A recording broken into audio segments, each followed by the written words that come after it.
Assalamualaikum warahmatullahi wabarakatuh.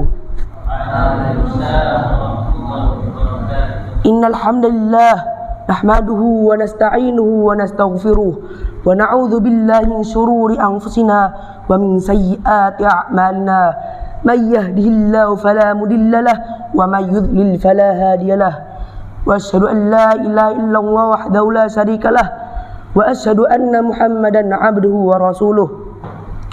Wa qala Allah ta'ala fi kitabil karim, ya ayyuhalladzina amanu taqullaha haqqa tuqatih wa la tamutunna illa wa antum muslimun. Wa qala aidan, ya ayyuhan nasu taqu rabbakumul ladzi khalaqakum min nafsin wahidah wa khalaqa minha zawjaha wa bassa minhuma rijalan katsiran wa nisaa'a wattaqullaha alladzi tasaaluna bihi wal arham innallaha kana 'alaikum raqiba. Fa inna asdaqal hadithi kitabullah wa khairal hadi Muhammad sallallahu alaihi wasallam wa syarrul umuri muhdatsaatuha fa inna kulla muhdatsatin bid'ah wa kulla bid'atin dhalalah wa kulla dhalalatin finnar. Alhamdulillah, segala pujaan dan pujian kita kepada Allah Subhanahu wa taala. Ialah Rabb, pemilik seluruh alam semesta. Ialah yang telah memberikan kita nikmat iman, nikmat Islam, nikmat kesehatan, sehingga kita bisa terkumpul di masjid yang mulia ini dan tercinta ini. Dan tak lupa sholawat serta salam kita sanjungkan kepada suri tauladan kita, Nabi agung kita, Nabi Muhammad sallallahu alaihi wasallam. Semoga Allah menganugerahi rahmatnya kepada beliau dan para keluarga-keluarganya, sahabat-sahabat keluarganya, dan pengikut-pengikutnya yang mengikuti mereka sampai di yaumil qiyamah. Amin ya rabbal alamin.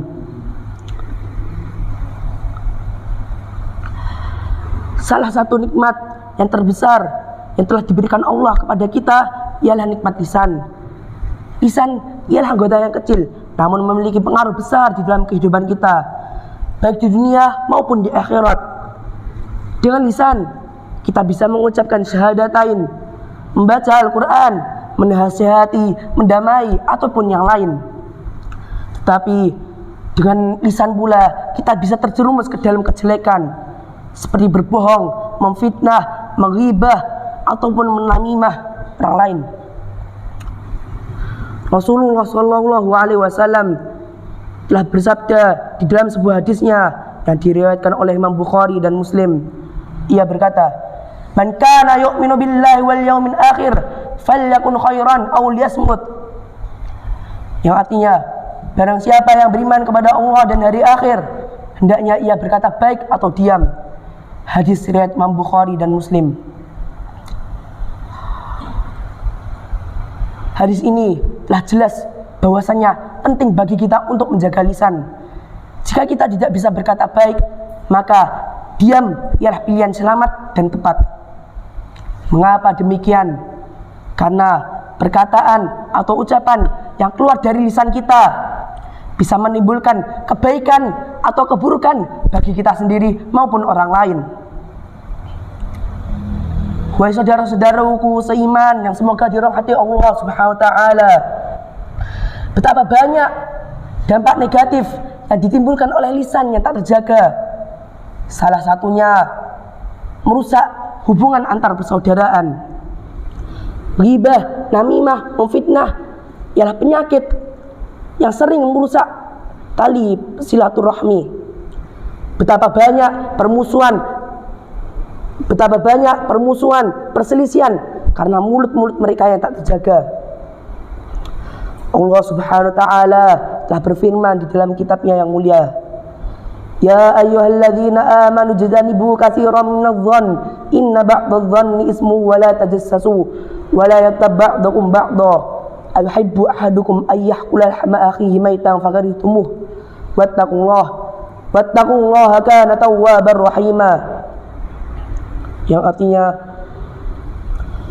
wahai orang-orang yang beriman, jauhilah kebanyakan dari prasangka, karena sebagian dari prasangka ialah dosa, Dan janganlah kalian mencari kesalahan-kesalahan orang lain.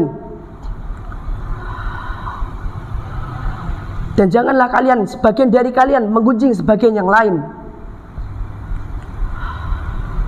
Sukakah kalian jika di antara kalian ada yang memakan daging saudaranya sendiri yang telah meninggal?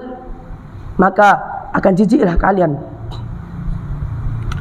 Dan bertakwalah kepada Allah, sesungguhnya Allah menerima taubat lagi Maha Penyayang. Quran surat Al-Hujurat ayat 12.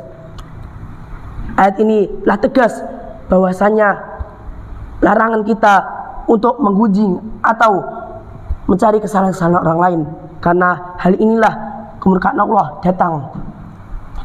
Maka daripada itu, marilah kita jaga lisan kita dengan sebaik-baiknya. Jadikan lisan kita untuk mendatangkan kebaikan, pahala, keridhaan, ataupun kemaslahatan bagi kita ataupun orang lain. Jadikan lisan kita untuk sarana berdakwah, menasihati, ataupun yang lain.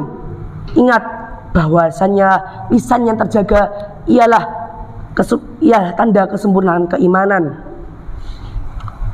dan kunci keselamatan dunia dan di akhirat. Semoga Allah membimbing kita menjadi hamba yang bijak dalam mensyukuri nikmat lisan ini dan menjaganya dengan sebaik-baiknya. Mungkin hanya ini yang bisa saya sampaikan. Jika ada kesalahan kata atau ucapan, saya minta maaf sebesar-besarnya. Wabillahi taufik wal hidayah. Wassalamualaikum warahmatullahi wabarakatuh.